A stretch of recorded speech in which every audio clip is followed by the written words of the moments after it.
Hello বন্ধুরা, good afternoon. সবাই কেমন আছো? আশা করি সবাই খুব ভালো আছো। আমিও খুব ভালো আছি। তো আজকে আমি বানাবো হচ্ছে পাটিসাপটা পিঠে।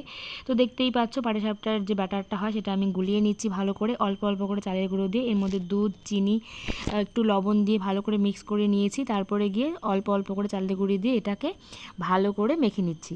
কারণ ভালো করে না ফাটালে কি বলো তো, সেই গুঁড়ি গুঁড়ি চালের গুঁড়ো রয়ে যাবে।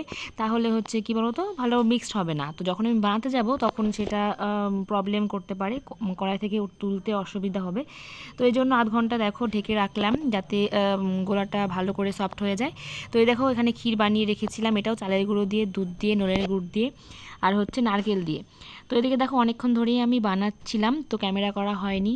কী বলতো, একা হাতে খুব সমস্যা হয় ক্যামেরা ধরতে। তবুও দেখো বাঁ হাত দিয়ে ক্যামেরা ধরে ডান হাত দিয়ে পিঠে তৈরি করছি, চেষ্টা করছি আর কি মোটামুটি যতটা দেখানো যায়। তো প্রায় আমার শেষের দিকে পিঠে বানানো, তো লাস্টে 2-3টে বাকি আছে, সেই সময় আমি ক্যামেরাটা করেছি।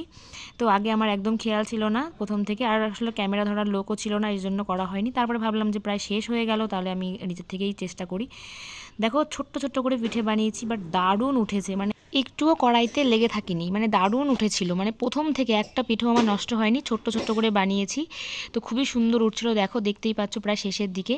তো কী বলতো, কড়াইটা হচ্ছে বহু বছরের পুরনো, তো এটা আমি মাছ ভাজি আর কি এই কড়াইটাতে। তো অনেকটা তেল তেল থাকে, তো একটু সুবিধে হয় এটার মধ্যে আর কি পিঠে বানাতে, খুব সুন্দরভাবে উঠে আসে।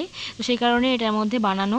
তো কেমন লাগলো ভিডিওটা অবশ্যই কমেন্টের মাধ্যমে জানিও। ভালো লাগলে লাইক শেয়ার করে দিও, পাশে থাকা বেল আইকনটাও প্রেস করে দিও। সবাই ভালো থেকো, সুস্থ থেকো, টাটা, বাই বাই।